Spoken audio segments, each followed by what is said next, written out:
ओम शांति। परम पिता परमात्मा से भक्तजन कहते हैं, प्रभु हमें सुख दो, शांति दो। और आरती में भी कहते हैं, सुख शांति संपत्ति घर आवे, कष्ट मिटे सब तन के। तो ये एप्लीकेशन हम परम पिता परमात्मा को हर रोज देते आए। अब भगवान स्वयं आकर के हम बच्चों को ये ज्ञान देते, शिक्षा देते हैं।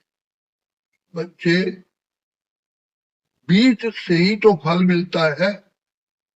अगर बीज नहीं डालेंगे तो फल कहाँ से मिलेगा? तो तुम बच्चे जो सुख शांति खुशी का संपत्ति का फल मांगते हो, उसके लिए बाप आकर के कर्म करना सिखाते हैं। तो क्योंकि हम संसार में कर्म करते आए, लेकिन हमें सुख शांति संपत्ति हम जो चाहते थे वो नहीं मिली। तो इसलिए परम पिता परमात्मा जो ज्ञान के सागर है, तो जो दिव्य चक्षु विधाता है, जो भाग्य विधाता है, वो स्वयं इस सृष्टि पर आते हैं और आकर के हम बच्चों को श्रेष्ठ कर्म करने का ज्ञान भी देते हैं, शक्ति भी देते हैं, दुआएं भी देते हैं, प्यार भी देते हैं। तो सबसे पहले पिता परमात्मा ने बताया कि जैसे संसार के अंदर सोलर एनर्जी से, सूर्य से कितनी कनेक्शन जोड़ करके एनर्जी इकट्ठे करते हैं, तो मुझ ज्ञान सूर्य से शक्ति प्राप्त करने के लिए पहले तुम्हें अपने आप को देह से न्यारा बनाओ। क्योंकि सबसे बड़ी भूल अज्ञानता है कि तुम अपने को ही, स्वयं को ही देह समझ बैठे हो।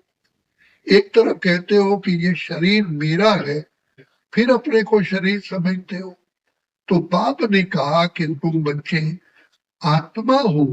जैसे गाड़ी का ड्राइवर गाड़ी चलाता है, ऐसे आत्मा ही इस देह को चलाने वाली है, देखने वाली, सुनने वाली, बोलने वाली, कर्म करने वाली आत्मा है।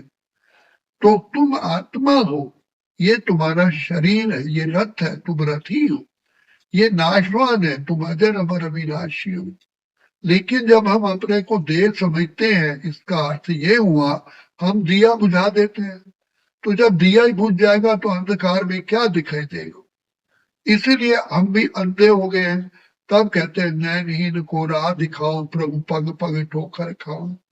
तो पिता परमात्मा आकर के हमें पहले बुद्धि का नेत्र जगाते हैं कि बच्चे तुम आत्मा हो, तुम देह नहीं हो, तुम चैतन्य हो। ये शरीर तो जड़ है, ये नाशवान है, तुम अजर अमर अविनाशी हो। तुम शरीर में रहने वाली आत्मा हो जो कर्म करती हो। तो पिता परमात्मा ने हमको याद दिलाया, तुम आत्मा हो।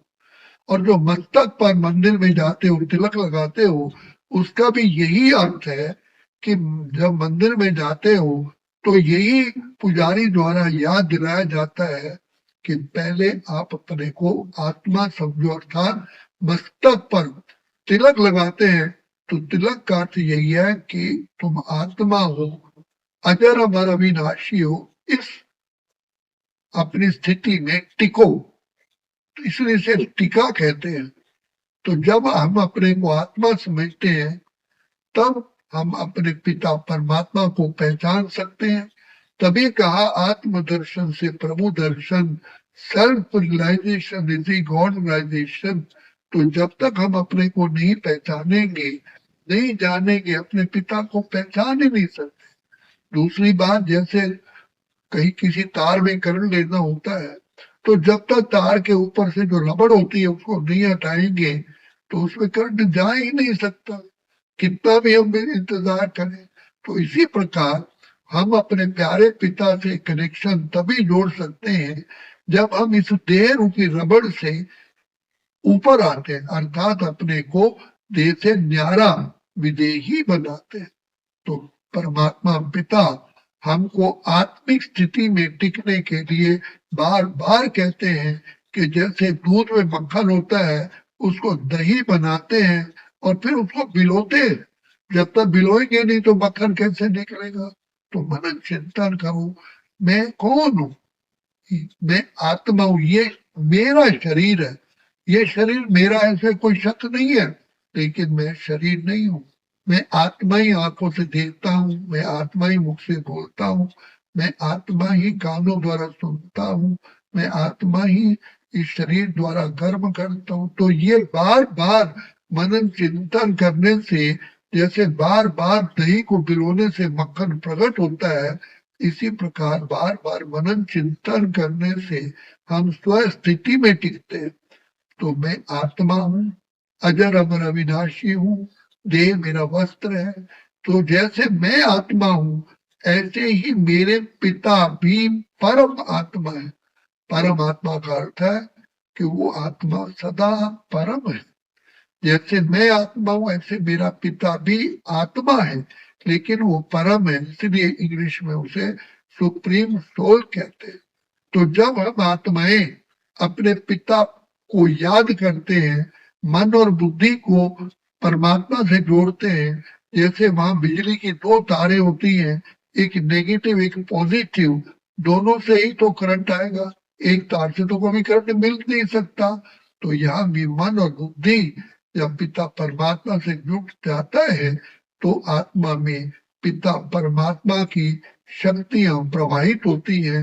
आत्मा आनंद स्वरूप, शांत स्वरूप, प्रेम स्वरूप, सुख स्वरूप, शक्ति स्वरूप, पवित्रता स्वरूप बन जाती है। और आत्मा के जो शत्रु हैं, जैसे घर में लाइट आती है, अगर उस लाइट की अर्थिंग हो जाती है तो घर में पूरी लाइट नहीं पहुंचती।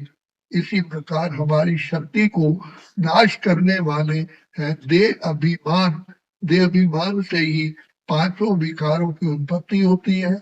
और हम रोज आरती में कहते हैं, विषय विकार मिटाओ, पाप हरो देवा। लेकिन देह अभिमान के कारण विकार तो हमको, तो हम खुद ही जन्म दे रहे हैं। तो जब हम आत्मिक स्थिति में टिकते हैं, जैसे लाइट के जलने से अंधकार दूर हो जाता है, आत्मिक स्थिति में टिकने से ये विकारों रूपी जो मच्छर है, जो ये शत्रु है, ये भाग जाते हैं।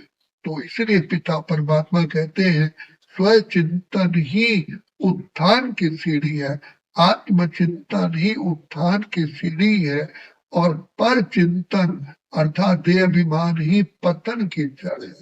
तो इसलिए बाप बार बार हमें कहते हैं, अपने को आत्मा समझ, मुझ बाप को याद करो।